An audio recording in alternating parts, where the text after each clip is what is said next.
ఆ యూదులందరూ రాళ్ళు రువ్విపోయారు. రాళ్ళు రువ్వేసి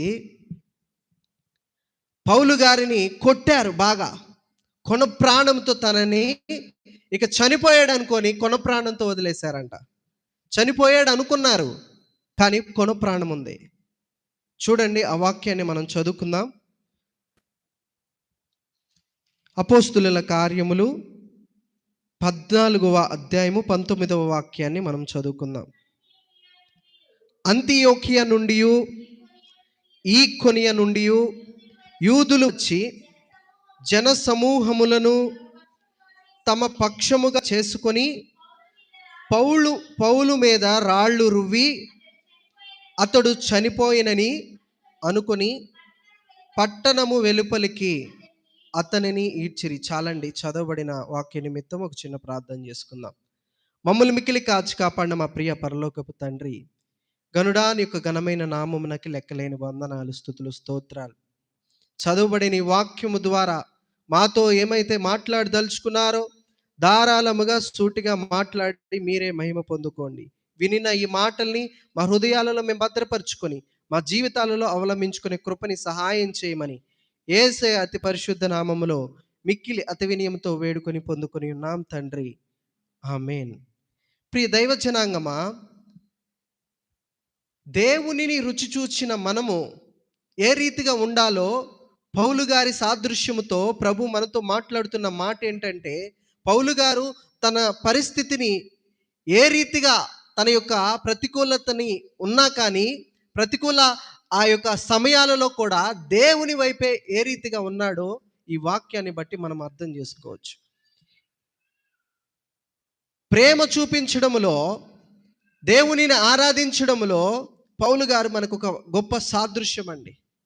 పౌలు గారు చేసిన సేవ వర్ణనాతీతము. ఆ యొక్క సేవా పరిచర్యలో చావు దెబ్బలు తిన్నాడు, బెత్తాలతో కొట్టబడ్డాడు, జైలులో పెట్టబడ్డాడు, అనేక విధములైన శ్రమల చేత, ఇబ్బందుల చేత, ఉపవాసాలుండి పాము కాటులతో విషపూరితమైన రోజులు తను అనుభవించి కూడా ఏమాత్రము దేవుణ్ణి ఆరాధించే విషయంలో వెనుకంజ వేయలేదు.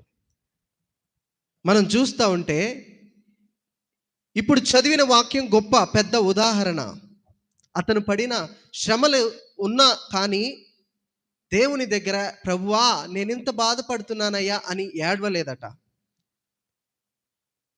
ఎంత బాధపడ్డాడు ఇక్కడ మనం చూస్తూ ఉంటే, అంతియోకియ నుండి ఈకొనియ నుండి యూదులు వచ్చి జనసమూహములను తమ పక్షముగా చేసుకొని పౌలు మీద రాళ్ళు రువ్వి అతడు చనిపోయిననుకొని పట్టణమును వెలుపలికి అతనిని ఈడ్చిరి. ఇక చనిపోయాడు రా, ఇక దొరికాడు, మనము చంపేద్దాం అనుకున్నాం, చనిపోయాడు అనుకున్నారు. పెద్ద పెద్ద రాళ్ళు విసిరేశారు, కానీ చావలేదట. మనం తర్వాత వాక్యాన్ని చదువుతూ ఉంటే ఆ కొన ప్రాణముతో ఉన్న తను ఏం చేశాడంటే, కొంతమంది అయితే ఏమనుకుంటారంటే, వామ్మో ఈ కొన ప్రాణంతో నేను కొట్టబడ్డాను, ఏం దేవుడు అనేసి దేవుణ్ణి వదిలేసే వారు ఈ రోజుల్లో ఉన్నారు.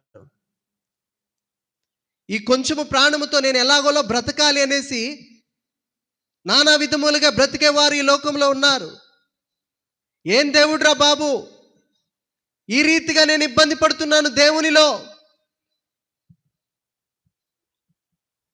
ఈ రీతిగా నేను ఇట్టి పరిస్థితుల్లో కూడా నేను దేవుణ్ణి ఆరాధించాలా అనే ప్రశ్నలు మనకైతే వస్తాయి. కానీ ఇక్కడ మనల్ని మనము పరిశీలన చేసుకున్నట్లయితే పౌలు గారు ఏం చేశారంటే ఆ కొన ప్రాణముతోనే మరలా దేవుని సేవను ప్రారంభించాడు, మరలా దేవుని ఆరాధించడము ప్రారంభించాడు. దేవునికి స్తోత్రం, హల్లెలూయా. ఆ కొన ప్రాణముతోనే ఏం చేశాడంటే చూడండి, అయితే శిష్యులు అతని చుట్టూ నిలిచి ఉండగా అతడు లేచి పట్టణములో ప్రవేశించి మర్నాడు బర్నబాతో కూడా దెర్బేకు బయలుదేరిపోయెను. వెంటనే మరునాడు అసలు దెబ్బలు తిన్న రోజు కన్నా తర్వాత రోజు